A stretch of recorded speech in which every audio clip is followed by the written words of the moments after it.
살다 보면 괜찮아. 왜 현재 상황에 대해서 무감각할까? 진짜 전쟁이 날까요? 50%의 가능성을 이야기하는 거예요. 현재보다 더 위험한 상황은 없었다.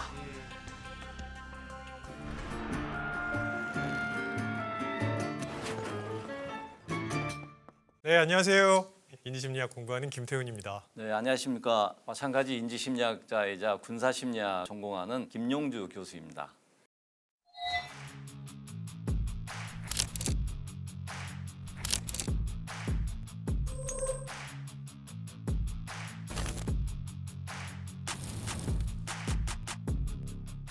아, 25년 정도 전이네요. 그때 이제 육군사관학교 심리학과에 제가 교수요원으로 있었거든요. 그때 제가 모시던 학과장님이 김용주 교수님이십니다. 굉장히 힘든 군대 생활을 했었죠. 그때 좀 더 기강을 집어넣을 잘못했어요.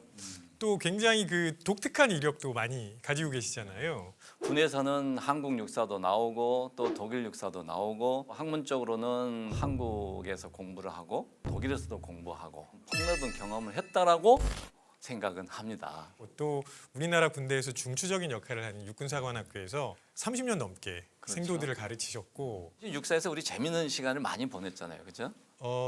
노코멘트 하겠습니다. 근데 군대에 궁금하긴 한데 왜 심리학자 2명이 나와서 이야기를 하지? 이런 생각도 하실 것 같아서 맞아요. 때에 따라서는 진짜 좀 깊게 생각해 봐야 되는데 복잡한데 뭐 잘 되겠지 이렇게 근거 없는 낙관주의에 빠지기도 하고 그런 측면에서 심리학적으로 조금 더 짚어보는 게 의미가 있지 않을까 하는 생각을 해봤는데요. 군사 심리학적 관점에서 군을 들여다보면 이야기할 거리가 굉장히 많이 있어요. 그래서 오늘 정말 그 군대에 대해서 풀어주실 이야기가 많을 것 같고요. 김용주 교수님과 함께 흥미진진한 군대 이야기 읽어드리겠습니다.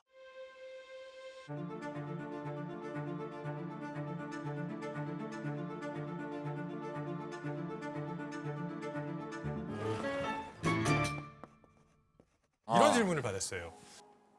우리나라가 전쟁 위험 국가냐? 밖에서는 다 우리나라를 전쟁 위험 국가라고 맞아요. 생각하고 네. 있는데 정작 살다 보면 네. 괜찮아. 이렇게 하더라고요. 네. 우리나라에 들어와서 오래 계신 외국 분들도 굉장히 아이러니한 게 아닌가 싶은데 어떻게 생각하세요? 왜 사람들이 우리 현재 상황에 대해서 무감각할까? 네. 뭐 이런 이야기 있는데 실제 그 여론조사 이렇게 해보면 한국 사람들이 안보 상황에 대해서 무감각한 건 아니에요. 그렇죠.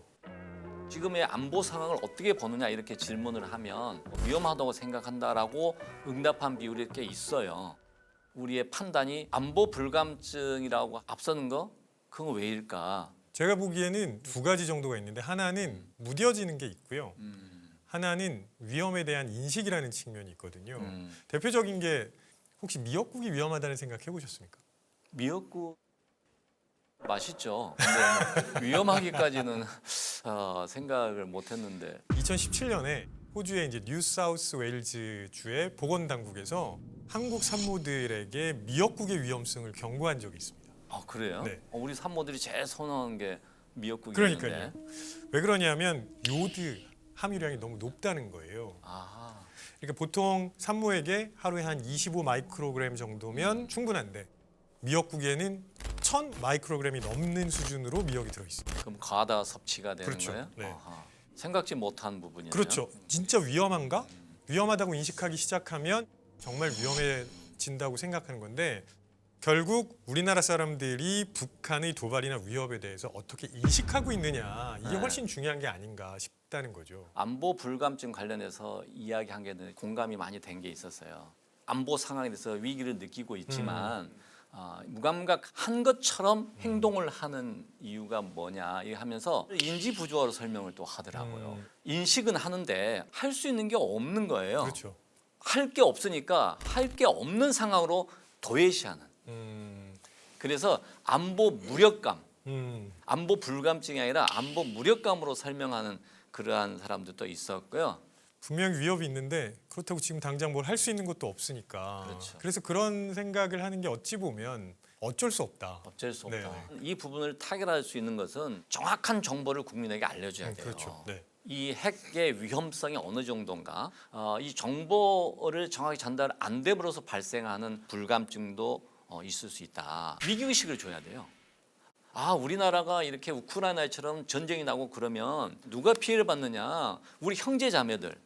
그러니 우리가 국방에 충실해야 되겠다. 이런 생각을 갖게 만들어야 돼요. 일간지라든지 공영방송에서도 무의식적으로 경고를 주면서 정확한 정보 제공을 어떻게 할 것이냐. 이것도 우리가 신경 써야 되죠. 정확하게 사실을 알려주는 건 굉장히 중요하죠. 그래야 과도하게 불안해하지도 않고 또 과도하게 낙관적으로 생각하지도 않으니까 그런 측면은 분명히 의미가 있을 것 같은데, 만약에 우리나라가 전쟁 위험 국가라면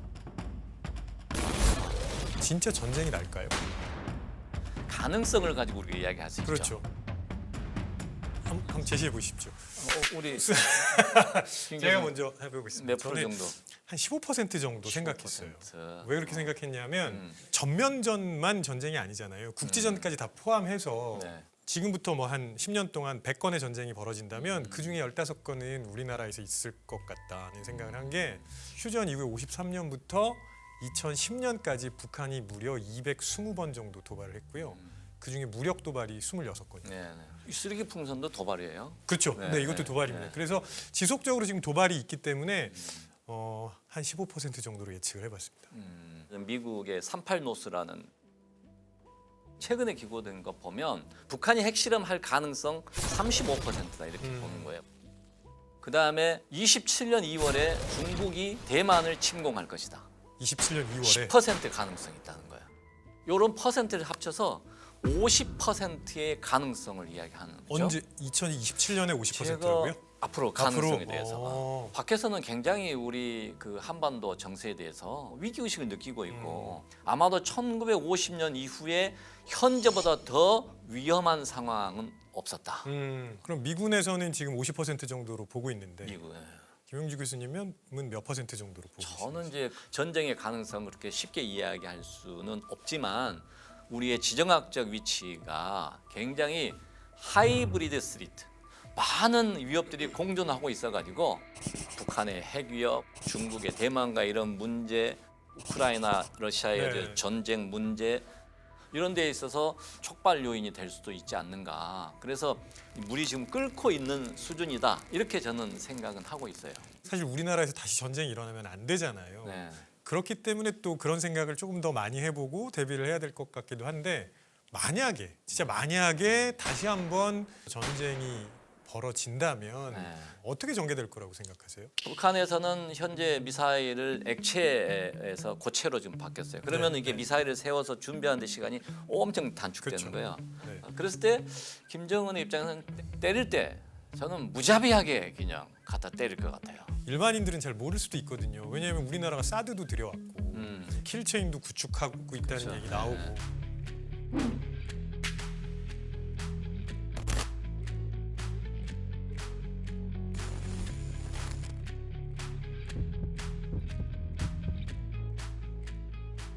우리나라 이렇게 투자 많이 하고 있는데 북한에서 미사일 쏘면 못 막는 거냐?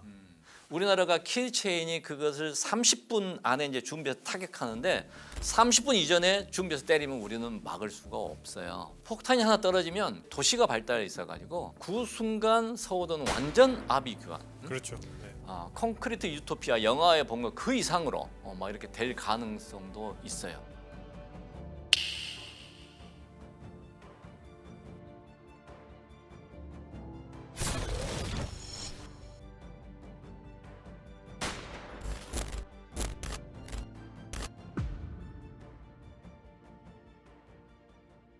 그런 상황이니까 미사일 선제 공격이 가지고 있는 위력은 우리의 상상을 초월할 것이다. 그 다음에 과거에 384는 그섰잖아요. 이것을 복원시킬 것 같아요. 그리고 종전 그럼 강원도 쪽에 쭉 내려와서 그 정도 해서 마무리할 것 같다. 전쟁 딱 시작하고 집중 타격한 다음에 38선 이북을 다 가지고 가는 걸로 그리고 마무리한다. 끝나겠다. 마치 러시아가 우크라이나에게 네네. 너희들 여기까지 줘. 네. 땅 싸움 하잖아요. 네네. 그런 형상이 우리도 나타날 것 같다. 근데 38선 이북이 강원도 쪽은 사실 사람도 많지 않고 그렇지만 땅을 점령했다고 하는 것은 굉장한 여러 가지 효과가 있죠. 북한 주민에 대한 선전 효과뿐만이 아니라 자신들의 능력, 우리를 감히 건들 수 없다는 것을 세계 만방에 알리는 거예요. 만약에 진짜 우리나라랑 북한이랑 1대1로 붙는다면 그러면 어떻게 될까요? 각국의 전력 지수라는 게 있어요. 현재 우리나라가 세계 5위예요. 5위. 아, 우리나라 5위. 네. 네. 일본이 7인가 그럴 거예요. 아, 네.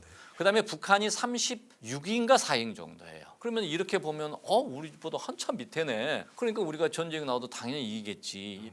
그런데 군사력 지수를 산출할 때 또 무기만 수적으로 계산하는 게 아니고 경제력, 회복 가능성 이런 거 해서 60가지의 지수를 합쳐서 군사력 지수를 산출하는데 군사력만 가지고 있을 때는 그렇게까지는 안 봐요.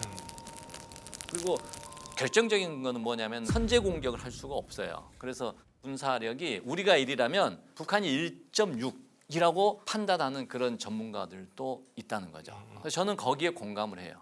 지금 말씀하시는 거는 선제 타격을 할 수 없기 때문에 불리한 상황에서 출발하는 거다. 맞아요. 이 얘기잖아요. 네. 만약에 선제 타격을 한다면 어떨까요? 우리가 네. 우리 절대 할 수 없죠. 아니 할 수 있다면 할 수가 없어요. 우리는. 그냥 할 수 있다면 안 돼요. 우리는. 민주주의 국가인 우리나라가 할 수 없어요. 우리는 평화 통일이지. 거기에 우리 무력으로 통일을 이건 우리의 시나리오에 있을 수가 없어요. 사실 우리나라뿐만이 아니라 이 주변 상황까지 자세하게 들여다봐야 되고 미국 대선도 되게 중요한 것 같은 거예요. 왜냐하면 트럼프랑 해리스랑 한국에 대한 입장이 차이가 있거든요. 이런 것들이 우리나라 안보에는 어떤 영향을 줄지.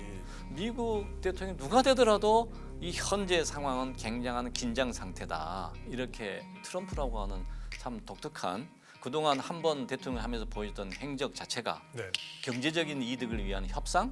결국은 그게 북한을 키워주는 결과가 됐었지 않는가. 또다시 화두에 올라갈 거고 경제적으로도 우리가 외국 자본이 이런 곳에 투자할 것이냐.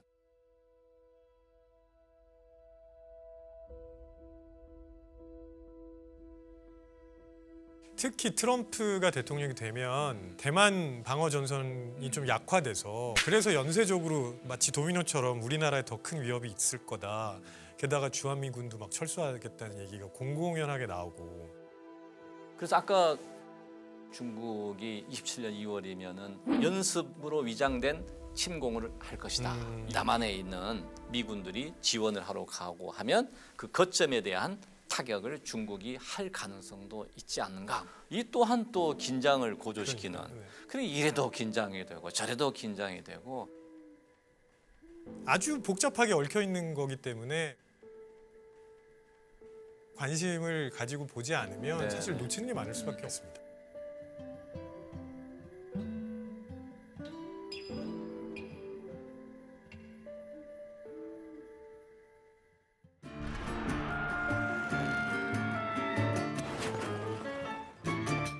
훈련도 옛날보다 훨씬 덜 힘들어졌고 휴대전화도 사용하고 이게 군대야 뭐 이렇게 말씀하시는 분들 라떼는 그게 아니었는데 이러다 우리나라 군대 큰일 나는 거 아니냐. 진짜 북한이랑 전쟁이 나면 제대로 싸우겠느냐. citizen in uniform이라는 개념이에요. 그게 제복을 입은 시민 개념이거든요. 쉴 때는 쉬고 훈련할 때는 군인답게 훈련하고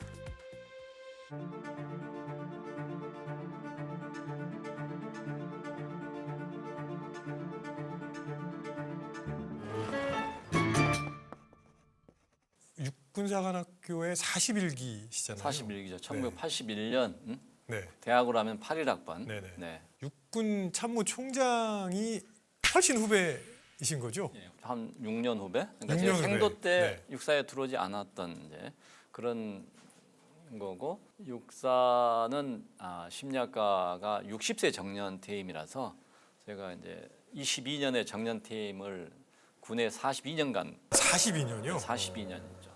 전역한 지 2년 됐으니까 나름 연식이 된 그런 거죠. 그럼 후배들 만나면 라떼 엄청 푸시겠네요.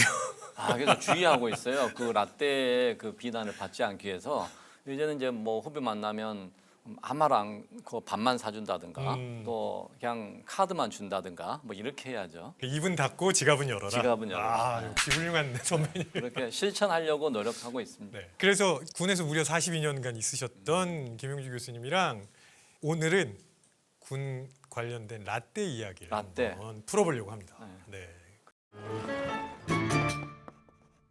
좀 오래전으로 돌아가 볼게요. 사관학교에 입학하셨을 때 그때 병장 월급이 어느 정도였는지 혹시 기억나십니까? 육사 들어왔을 때 정도 되면 3,600원? 저도 이게 잘 기억이 안 나가지고 제가 좀 찾아봤거든요. 네. 1980년에 병장 월급이 3,900원, 맞아. 그리고 90년에 9,400원, 올해는 125만 원, 네. 내년은 200만 원이 넘어요.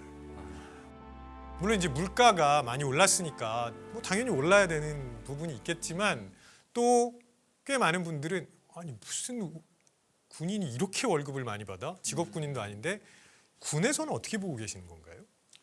많이 주면 다 좋아하죠, 그렇죠? 이제 병사들의 봉급은 올랐는데 간부들에 대해서는 소홀히 하다 보니까 부사관 모집 안 와요. 대학교에 ROTC 지원 안 해요. 안 하죠. 병사로 가면 돈도 많이 받고 편하게 있다 오는데 기간도 길고 군인으로 장기로서의 책무도 더 많고 뭐 이렇게 하니까 지금 ROTC 충원이 지금 미달되는 상황이라는 네, 것은 네. 심각한 거거든요. 네. 병사들의 문제를 물질적인 방향으로 해결하려고 하다 보니 징병제를 택하고 있는 우리나라에서 병사들에게 이 돈을 지금 현재 지급하고 있는 것은 약간 과하게 주고 있는 수준이다 이렇게 판단하는 거죠. 초급 간부에서 신임 부사관들, 하사 또 소위들 봉급을 보면 최저임금 네, 네. 그 합친 거만 못하지 않을까.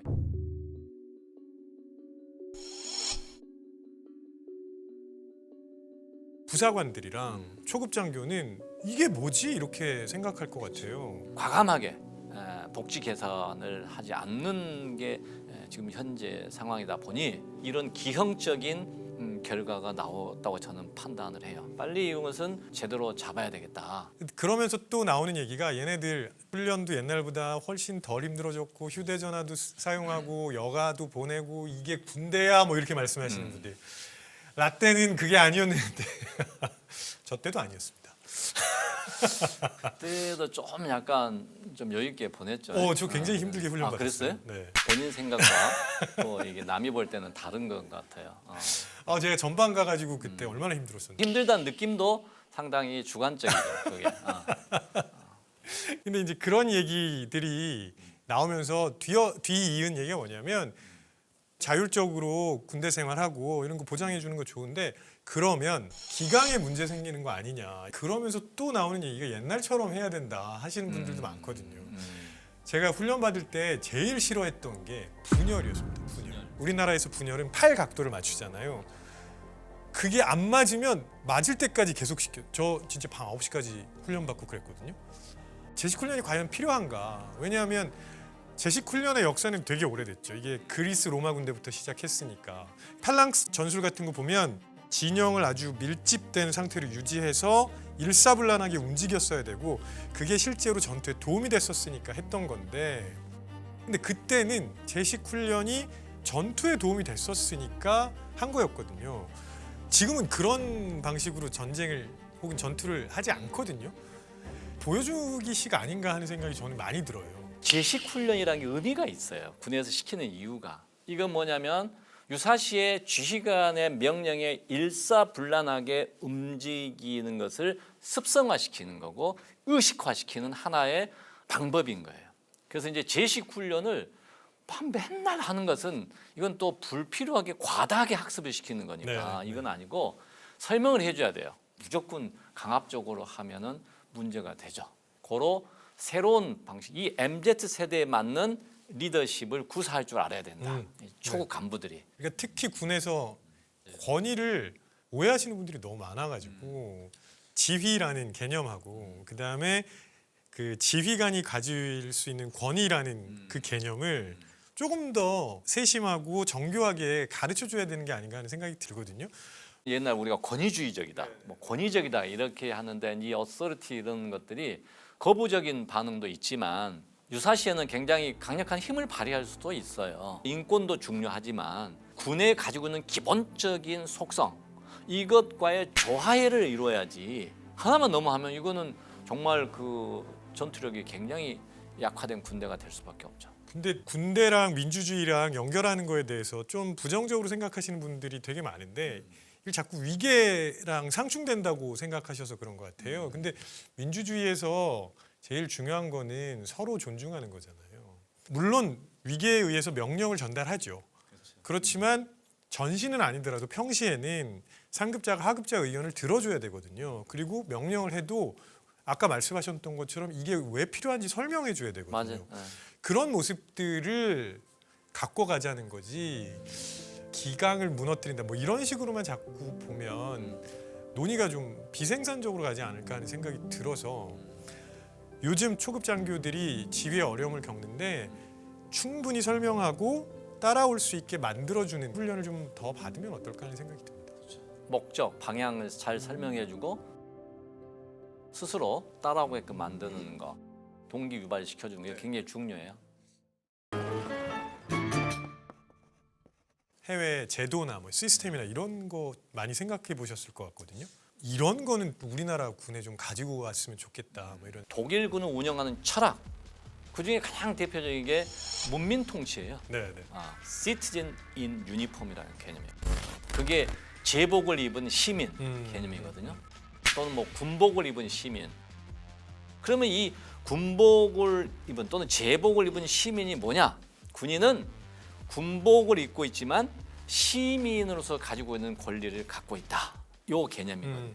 그러니까 우리가 병사들과 관련된 모든 제도라든지 문화를 구축해 나갈 때 이 사람이 가지고 있는 속성, 요걸 항상 균형을 맞춰야 된다. 그게 뭐냐면 하나가 자유로운 인격체라는 거예요.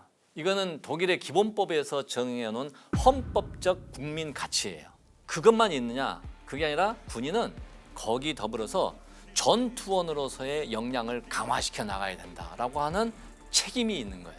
이 두 가지가 조화를 이루게 만드는 것이 바로 그 제복을 입은 시민 개념이에요. 쉽게 이야기하면 쉴 때는 쉬고 훈련할 때는 군인답게 훈련하고 이게 군에서 이루어져야 된다. 지휘관의 노력은 뭐냐면 이게 시간과 장소에 따라서 잘 조화롭게 유지해 나가는 이게 지휘관이 할 일인 거죠. 근데 그런 리더십을 배워야 된다. 근데 좀 전에 독일군은 문민 통치 말씀하셨잖아요. 조금 더 자세하게 말씀을 해주시면 어떨까 싶은데. 문민 통치 중에 한 예가 국회에서 군을 감독하는 감독관이 있어요.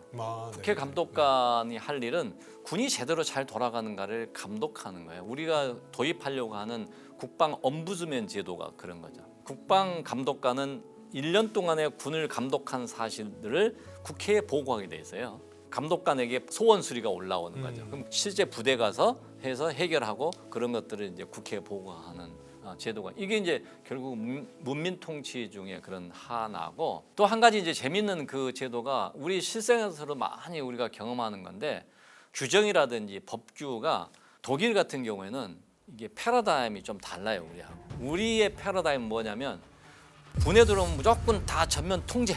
그렇죠. 그다음에 부분 허용. 네. 근데 독일은 반대예요. 제복을 입은 시민이니까 시민으로서의 모든 권리 전면 허용. 그런데 군인으로서 임무 수행하는 요 타임에 훈련, 경계 이때는 너는 안 돼. 이게 부분 제한. 이게 전문 용어로 말하면 네거티브 규제냐 파지티브 맞아요, 규제냐 맞아요. 이건데 네거티브 규제는 다 되는데 요거는 안 돼 이거고 파지티브 규제는 우리가 하라는 것만 할 수 있어 이거잖아요. 근데 이제 우리나라에서도 파지티브 규제에서 네거티브 규제로 자꾸 가야 된다 뭐 이런 얘기를 많이 하고 있죠. 예전에 그 생도 1학년 때 못 하셨던 것들 아니 할 수 있는 게 별로 없었잖아요 사실. 다 제한, 뭐 전화도 못 하게 했고 그러니까요. 나갈 수도 네. 없었고 네. 밥 먹는 것도 제대로 못 먹어서 이제 즉각 식사를 했잖아요. 이렇게 험난한 정의의 길을 걸어야 된다. 이건 아니란 불의의 길이다. 이게 왜 아니란 불의의 길이고 이게 험난 아니야? 왜 이게 정의의 길이지? 그런 말은 누가 만들었습니까? 그래서 길을 가더라도 직각으로 걸어야지 대각선으로 가면 너는 아니란 불의의 길을 간다. 그래가지고 막 혼나고 뭐 재밌는 에피소드도 있고. 뭐. 아, 그래서 그렇게 라떼를 좋아하시는구나. 안 좋아하지는 않아요. 그래서 결국은 너무 지금 풀어져 있는 거 아니냐. 자율적으로 다 해주니까 이거 이러다 우리나라 군대 큰일 나는 거 아니냐. 진짜 북한이랑 전쟁이 나면 제대로 싸우겠느냐. 뭐 이런 걱정을 하시는 분들이 있거든요. 자율적으로 풀어주는 거랑 전투력이랑 상관이 있다고 보시나요? 군이 자율화되었다 이 이야기도 참 약간 넌센스예요. 자율화됐다기보다는 좀 자유스러운 병영 문화 이렇게 네네. 자유스러운 병영 문화를 너무 허용하다 보면 전투를 제대로 할 수 있을까라는 질문을 할 수 있는 거예요. 네. 우리가 염려하는 것은 너무 자유를 주면 너무 자유분방하게 군대가 이렇게 가면 우리 조직이 추구하는 목표 달성이 좀 어려워지지 않겠느냐. 우리 군의 조직적 가치가 있고 군의 군사적인 목표가 있는데 너무 개인은 편하게 지내고 싶고 자기의 안정과 행복을 추구하고 싶은데 군사적인 목적은 행복과는 거리가 먼 거잖아요. 그죠? 훈련해야 되고 막 배고픔도 참고 먹을 것도 못 먹으면서 경계 근무를 세야 되고 이런 상황이니까 이 두 가지를 잘 조화롭게 만들어야 되는 것이다라고 아까 제가 지휘관의 책무가 이 조화를 이루는 것이다 이렇게 이야기했는데 병사 개개인의 인격을 존중해주고 배려해주는 그런 것들이 좀 발달된 군대일수록 자발적인 충성이 있을 것이다. 자발적인 충성이 있는 군대가 유사시에 더 강한 전투력을 발휘할 수 있을 것이다 라고 생각하는 거죠. 요즘 제가 좀 걱정스러운 게 뭐냐면 훈련 받고 있는데 지휘관들이 그 훈련하는 거 찍어가지고 올리고 부모님들이랑 상담해 줘야 되고 훈련을 하는 부담보다 이런 걸 하는 부담이 더 커지는 이건 사실 좀 굉장히 문제가 되는 게 아닌가 싶거든요. 너무 이제 폐쇄적인 조직으로서 있다 보니까 또 그 안에서 온갖 일이 있는데 우리는 몰랐고 이게 잘못 왜곡되고 이런 것들이 이제 자꾸 노출되니 어느 순간에 이제 본물이 확 터져서 막 너무 많이 이쪽으로 간대. 그러다 보면 이제 이런 것까지 다 시시콜콜 해서는 우리 할 일을 못 하겠다. 그러니 이런 것들은 이제 좀 너무 갔다. 다시 이제 약간의 조정이 필요하겠죠. 그래도 군대가 군대다워야지라는 거. 군대가 군대답다는 게 뭐냐라는 것에 대한 생각이 제대로 이제 다시 잡혀가는 시간이 올 것이다. 그러면 이게 저절로 오느냐? 그렇지 않다는 거예요. 그렇죠. 군대다운 군대가 만들어가기 위한 노력과 개념이 필요하다. 그런 개념들을 우리가 이제 선진국에서 좀 잘 보고 한국적 민주화가 적용이 된 군대가 뭔가 뭐 이런 것을 우리가 한번 생각을 해야 되는 거예요. 한쪽으로 확 치우쳐 있었으니까 이 일종의 반동작용이 일어났을 거고요. 시행착오를 거쳐야 될 것 같긴 하네요. 네.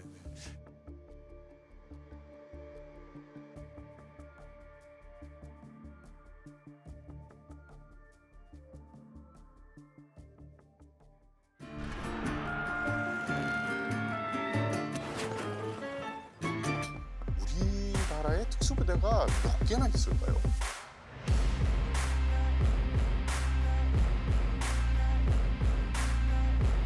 의외로 특수부대가 무지하게 많아요. 육해공 특수부대의 순리를 매기자. 안녕하세요. 저는 태상호라고 합니다. 종군 기자 생활을 좀 했고요. 그다음에 군사 전문 기자로 생활을 하면서 군사 관련 콘텐츠에 대해서 방송을 하고 있습니다.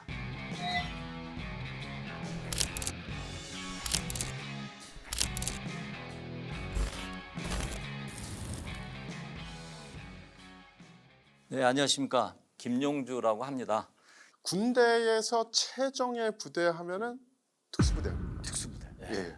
군대의 꽃 중에 하나는 특수부대다. 특수부대 이야기 재밌을 것 같습니다. 예, 그들의 임무를 보면 일반 병과들이 하지 못하는 임무를 수행했는데 대부분 적진의 후방에서 작전을 한다. 주요 임무를 타격한다. 네. 일반에서는 하기 힘든 이런 임무를 수행하는 부대라고 알려져 있습니다. 그래서 그들만의 특별한 훈련 방식이 있을 거고 그리고 그들이 행하는 비밀 임무가 있을 건데 맞습니다. 저 역시 종군 기자를 하지만 특수부대에 대해서 정말 낱낱이 알지는 못하거든요. 교수님, 우리나라에 특수부대가 몇 개나 있을까요? 육군의 특수부대.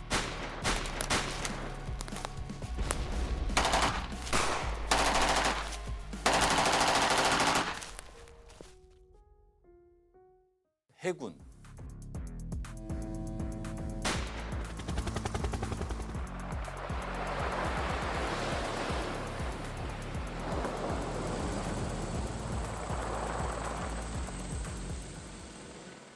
공군.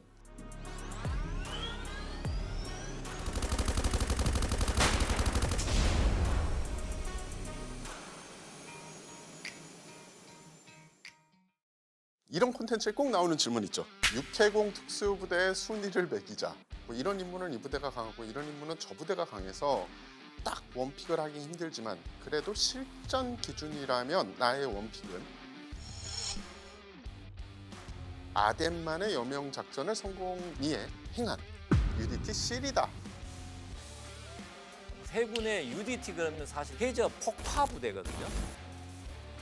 해군상으로 침투해서 폭파시키는 이런 거고, UDT 하면 꼭 나오는 단어가 SEAL, SEAL인데 이것은 이제 Sea, Air, Land, 육로, 해상, 공중 어느 곳으로든지 침투할 수 있도록 훈련을 갖추는 부대, 이렇게 UDT, SEAL 이런 이야기를 하는데,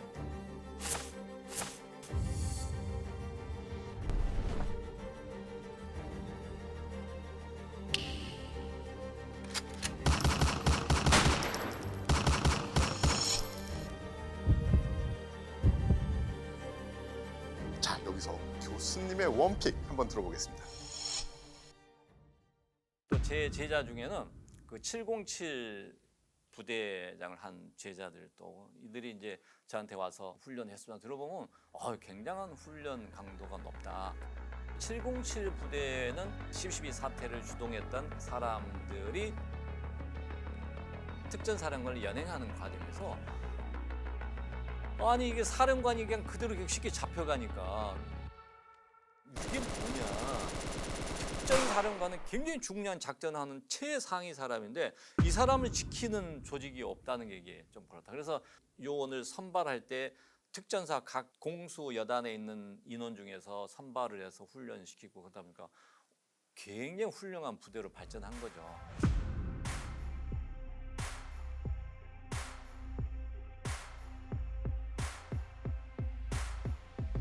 저는 이제 그 707 부대지 않을까.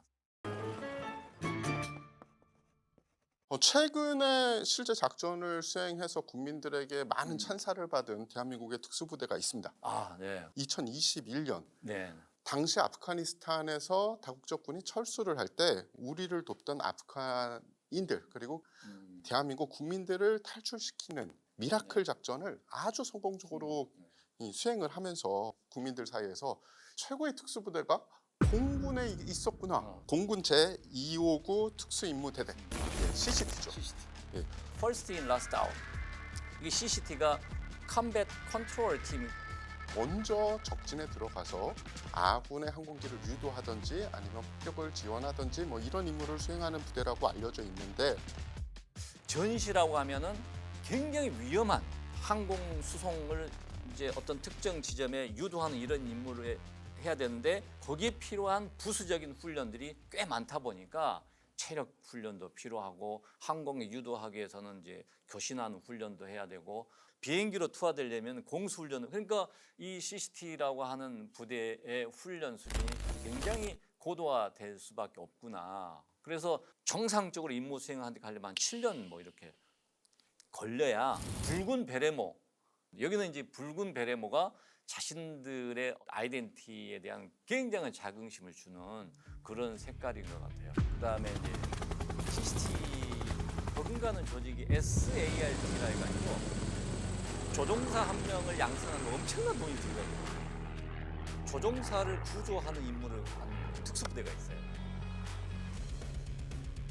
이 조종사를 신문에서 얻어지는 정보가 굉장히 고급 정보. 왜냐하면 이 사람에게 주어진 명령, 어디를 타격하라 이런 것들이 굉장히 중요한 전략적 가치가 있는 정보이기 때문에 적의 입장에서는 조종사가 떨어지면 어떻게든 생포를 해가지고 신문하려고 하니까 우리 측에서는 조종사를 이제 구조하는 부대 어디에 출하했다가 하면 전투를 해야 되는 그런 임무니까 CCTV보다 저는 SART가 더 훨씬 더 강도 높은 훈련하다 이야기를 들었습니다.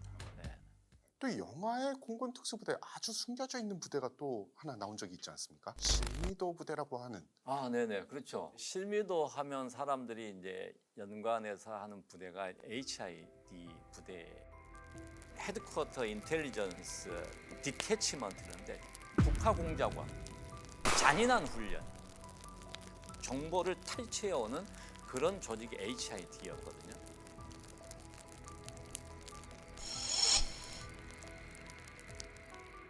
원래는 HID, AIU, AIC, 그 다음에 지금의 정보사령부. 이 정보사령부는 적에 관한 정보를 수집해 오는 겁니다. 민간인 신분을 위장을 해서 중국이라든지 이런 데서 무역을 통해서 북한에 관련된 정보를 획득하면 여러 경로가 있어요. 이제 굉장히 강도 높은 훈련을 이제 해야 되는 거예요. 왜냐하면은 38선을 통해서 가려면은 침투 훈련돼서 그다음에 해상으로 가려면 바다를 통해서 가야 되니까 수영은 기본을 해야 되고 아주 칠흑 같은 밤에 비행기를 통해서 낙하해서 공중 침투를 해야 되고 그분들이 얼마나 힘들게 훈련을 받냐 하면 일단 한국군 제식으로 훈련받는 것보다 북한군 제식으로 훈련을 받더라고요.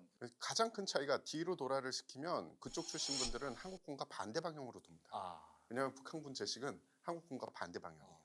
그리고 경례할 때도 눈썹으로 안 가고 관자놀이 쪽으로 그렇게 가서 무의식적으로 나오도록 훈련시켜야 돼요. 예. 무의식적으로. 네. 게다가 기밀을 지켜야 되니까 같은 이 시기에 입사를 했어도 그러니까 동기들도 네. 격리를 시켜서 따로 양성을 시키는 네. 대외적으로는 이제 기밀화돼 있고 안 좋은 역사 이런 것들도 있죠. 특히 HID의 존재 자체가 기밀이었기 때문에 그들이 어떤 임무를 수행했고 얼마나 힘든 희생을 강요당했는지에 대해서 국가가 한동안 인정을 안 했다고 하던데요.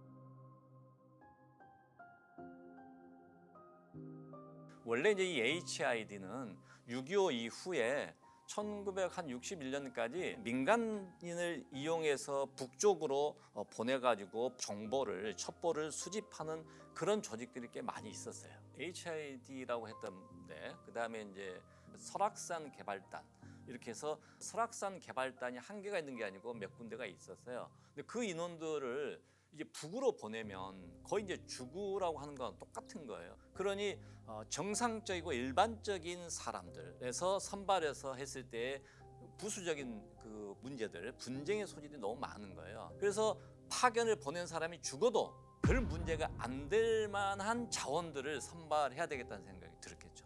고아 출신 중에서 괜찮은 사람, 또 좀 지방에 어떤 농촌은 시골 출신 달콤한 보상을 전제로 해서 모집을 했었어요. 모집을. 공부하고 싶냐? 너 이거 끝나면 임무가 끝나면 미국으로 유학을 보내줄 수 있다.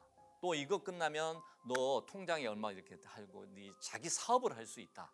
그들에게 어려운 점을 보상으로 제공.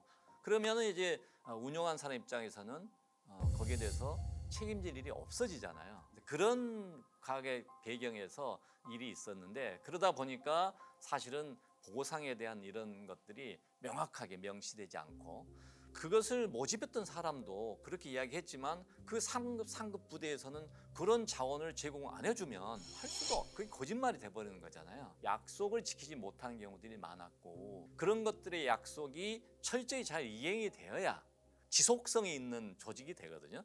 근데 이게 지켜지지 않았다고 하면 너 이런 거 해줄 테니까 지원해라 그러면 이게 과거 선례가 있는데 너희들이 지켜주겠어? 나 죽으면 끝나는 거 아니야? 항상 신뢰가 중요한 거예요. 신뢰. 그런 측면에서는 저 사례에 있어서도 국가적인 신뢰가 좀 부족한 부분도 없지 않아 있었다 이런 생각이 들죠. 네.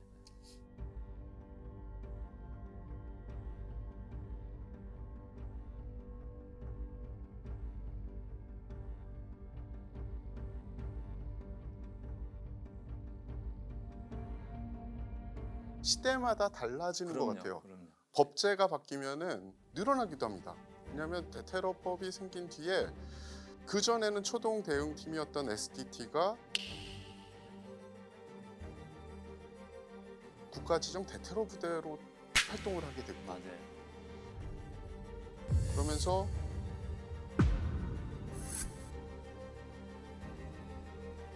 파방사의 특임단이 또 생겨났고, 특수부대도 진화하고 증가되고 있다라고 말씀드릴 수 있을 것 같아요. 네, 그 필요에 따라서 이제 그런 부대 역할들이 달라지고 증편되기도 하고 통합되기도 하고 또 폐지되기도 하고 이런 과정을 거쳐 왔던 게 사실이죠. 네. 네. 최근 들어서 최고의 특수부대가 되려면 잘 죽이든지 잘 구해야 되는 거예요. 시간이 흐를수록 그런 전문화되고 특수화된 영역들이 계속 생기는데 한 가지 중요한 것은 미리 예측해서 우리가 그런 것을 준비하는 게 필요하겠다. 어떤 특수 영역이 앞으로 필요하게 될 것인가 이걸 준비하는 군대가 이기는 군대이지 않을까 이런 데 생각이 듭니다.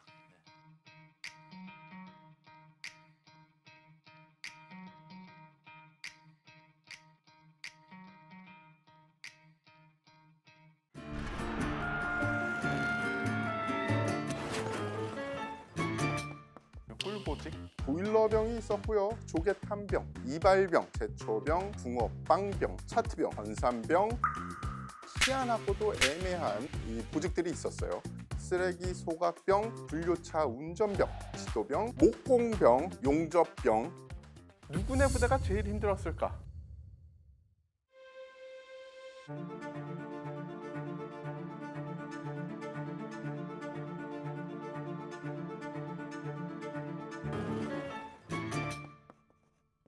군대에 가면은 되게 비슷비슷한 체계에서 생활을 하게 되는데 군대를 갔다 나오신 분들도 모아지지 않는 주제가 하나 있어요. 그리고 맨날 그거 가지고 싸웁니다. 누가 제일 힘들었냐? 누구네 부대가 제일 힘들었을까? 그리고 그 이유가 뭘까? 심리학적으로 보면 이런 것 같습니다. 자기 중심적인 해석이지 않을까. 내가 가장 힘들었다고 판단하는 것이 인간이 갖고 있는 본성인 거예요. 그래서 뭐 이야기하다 보면 다 자기가 제일 힘들었다고 그렇게 이야기합니다. 나의 작은 상처가 남의 큰 상처보다 아프다. 저도 사실은 많이 동감합니다. 저는 근무 자체를 육사는 아니지만 비슷한 교육기관인 삼사관학교에서 근무를 했어요. 삼사관학교에서요? 네. 그래서 삼사관학교 후방이니까 편했겠네요. 이게 바로 조금 전에 말씀하셨던 네, 그 뭐라고 하죠? 그 인간의 본능. 네. 자기 중심적인 해석이지 않을까. 심리학 교수님도 이런 말씀을 하시는 거죠. 네네. 그래서 지금부터 제가 심리학 교수님에게 아니라는 거를 심리학적으로 말씀을 드리려고 합니다. 우리는 그런 이야기 하거든요. 꿀보직. 그러니까 어디는 편하고 어디는 좀 고생한다. 보직별로 있는데 네네. 장교 사회에도 그런 게 있나요?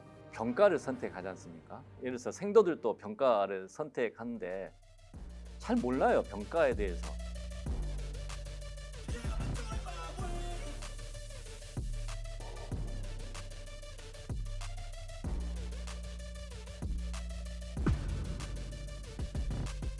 그래서 병가 순례 교육을 시킵니다. 하지만은 아주 이제 몇 시간에 걸친 정도의 그 오리엔테이션을 받으니까 잘 모른 채 병가를 선택할 수 있는데 요즘 젊은 세대들이 선택할 때 자기가 정말 원하는 것도 있지만 대부분 편함, 좀 힘들거나 그런 부분을 기준으로 해가지고 약간 편한 쪽. 그 다음에 이쪽으로 가면 진급이 잘 된다. 진급. 이런 것을 고려해서 통상 병가를 선택해서 이제 가는 경우도 있는데요. 군대 생활을 이제 해서 한 10년 정도 지나면 이제 연관장교 이렇게 소령되면 직능이라는 것이 또 구분이 됩니다. 거기서. 그래서 인사, 정보, 작전, 군수 이런 식으로 참모로서의 역할이 분류가 되거든요. 작전 참모를 제일 넘버원으로 이제 하는 분위기입니다. 왜냐하면 제일 고생하고 맨날 벙커에서 밤새고 작전이 12시까지 근다면 인사, 정보, 군수는 10시 정도면 퇴근한다. 밤새고 뭐 이런 일 많으니까 되게 힘들죠. 이 보직이 너무 많다. 사실은 싸우는 거는 딱 보직이 정해져 있지 않냐. 보직을 이렇게 세세하게 나누는 이유 분명히 있을 것 같은데 필요에 따라서 전문화된 영역을 한 거거든요. 현대전에 갈수록 그런 전문화된 영역이 필요하니까 거기에 따라서 새로운 직책 생기고 그러는데 한 가지 차이가 뭐냐면 한국군은 제가 예를 들어서 작전을 택하지 않습니까? 그러면 작전 쪽으로만 그 자리를 맡아갑니다. 작은 부대의 작전을 맡았으면 그 다음에는 좀 더 중간 부대의 작전만 맡고 이렇게 한 우물만 파는 거예요. 이러다가 장군이 됩니다. 장군이 되면 요거 다 구분 없이 다 안다라고 가정해 버리는 거예요. 아니 어떻게 하루아침에 장군 됐다고 어떻게 다 갑자기 지능이 확 확산될 수 있느냐. 장군이 됐지만 자기는 지금까지 군대 생활을 작전 분야로만 해왔는데 군수 분야 이런 것을 잘 모르는 채 거기에 대해서 콩나라 판나라 어떻게 하느냐. 그런 이제 문제점을 저희들이 군이 이제서 인식을 하고 있어요. 여러 군대를 좀 쌓게 해야 되겠다 이런 필요성을 해서 요즘은 직능을 교차시키는 경험을 중간에 좀 하도록 하는 것도 있는데요. 독일군 같은 경우에는 제도적으로 작전을 하는 사람이 반드시 군수를 알아야 되니까 작전에 있던 사람이 중간 정도 부대는 군수로 참모를 하고 다시 작전하고 이런 식으로 해서 경험의 폭을 넓히는 이런 걸 하지만 우리 한국군은 아직도 좁게 이렇게 올라가는 경력을 쌓다 보니까 좀 그런 문제점들은 있는 것 같습니다. 사실은 장교의 수보다 우리나라 군에는 용사들이 더 많지 않습니까? 맞아요.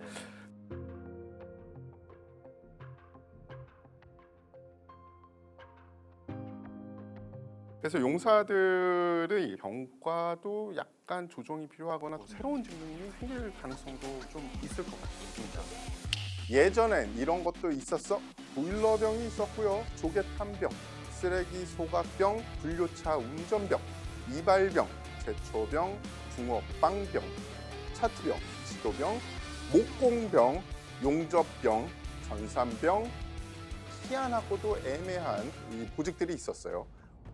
그런데 최근 들어서 이런 보직을 들어보신 분들이 많지 않을 거예요. 병력 자원이 줄어들면서 많은 것들이 외주로 빠지거나 아니면 불필요한 것은 뺐습니다. 그래서 최근에는 보직들이 보병, 박격 호병, 정보, 군사경찰, 조리병, 통신병, 의무병 이런 식으로 더 군대다워졌다. 그러면 이 질문 어떨까요? 사회에서 어떤 일에 종사했든 특기가 있으면은 그렇게 분류가 될 가능성이 크다. 미대생이나 뭐 건축학을 전공하거나 이러면은 건축학은 공병으로 가고 미대는 뭐 어디로 가고 이게 사실인가요? 그렇죠. 왜냐하면 이제 대단위 인원을 우리가 운영하는 사람 입장에서는 가장 중요한 게 적재적소 배치거든요. 그러니까 인원을 선발해서 분류해서 배치하는 이 작업이 전쟁을 준비하는 그 초기 작업에서 되게 중요한 거잖아요. 그래서 분류 배치할 때 우리가 또 선발할 때도 그렇고 고려하는 게 적합성이거든요. 미군 같은 경우는 어느 정도 그 일반 분류 적합성 검사라고 하는 것을 개발해서 적용해가지고 병사들도 어떤 데 가는 게 좋겠는가를 분류를 합니다. 근데 이제 우리는 아직 그 검사는 없어요. 그렇지만 이제 대학을 졸업한 사람 보면 자기 이력이 적지 않습니까? 대학교에서 어디 공부했다 이렇게 적으면은 가급적 그 전문성, 얘가 대학을 진학해서 뭐 이과다, 문과다, 뭐 공대다, 군에 들어오기 전에 사회적 경험이 군에 들어와서도 가급적 연속성을 유지하거나 또 빌드업 되는 방향으로 배치시키는 것을 기본 원칙으로 우리는 삼고 있죠.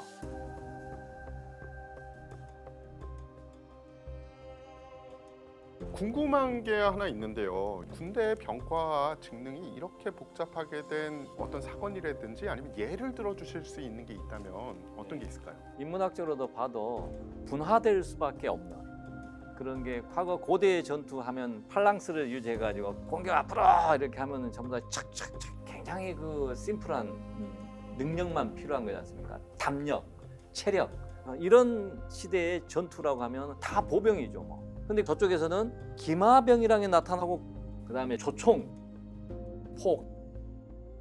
포를 운영하는 데 대한 전문성을 가지고 하니까 시골에 농사짓는 병사들이 이제 징집된 애들이 포 각도 이런 거 어떻게 알겠습니까? 전문 능력을 가진 장교나 거기에 지휘관들이 각도를 어떻게 해라 명령 계속 훈련을 통해서 공부해야 되니까 포병 학교라는 것을 만들어야 되겠구나.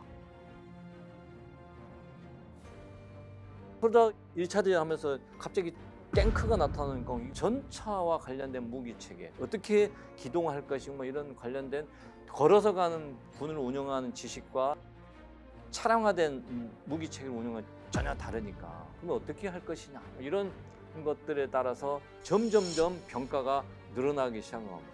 그 전에는 일반 보병이 어떻게 하든지 현지에서 식량을 조달하거나 아니면 뭐 끌고 막 갔지만은 이걸 좀 전문적으로 조달하는 그 준비하고 계획하는 그런 사람도 있어야 되겠다. 그러면 이제 군수와 병참을 전문하는 병가. 너는 무조건 보급이 잘 되도록 너는 신경만 써라. 이렇게 해서 아예 임무를 너는 병참만 해라. 이렇게 하는 군대가 훨씬 더 잘 돌아가는 것이죠. 그러다 보니까 병사들 주특도 이렇게 보면요. 어떤 병사는 소총을 쏘는 병사, 어떤 병사는 기관총을 쏘는 병사, 또 어떤 병사는 통신하는 병사. 이렇게 다 임무가 다르거든요. 왜냐하면 훈련을 시켜서 거기에 전문화해야만이 그래야 이게 잘 작동이 된다. 효율성 차원에서, 경제성 문제에서, 그다음 유사시의 이런 이제 활용 면에서 보면은 세분화된 직능과 주특기들이 점점점 많아지다 보니까 거의 막 1000가지가 넘어갈 정도로 발전되어 왔다. 이렇게 생각이 됩니다. 제 개인적인 생각으로는 군대에 많은 직능과 그리고 병가가 생긴 이유 중에 하나가 사회 계층이 바뀌면서가 아닌가 싶어요. 예전 군대는 사실은 전투는 시민이나 귀족이 하고 보급이나 군수 지원은 그들의 노예들이 하는 경우가 많았습니다. 이들이 다 시민화가 되니까 이들도 특수한 병가를 줘야 되는 거죠. 그래서 병가들도 많아지고 직능도 좀 많아지지 않았나라는 저만의 내피셜을 한번 던져봅니다.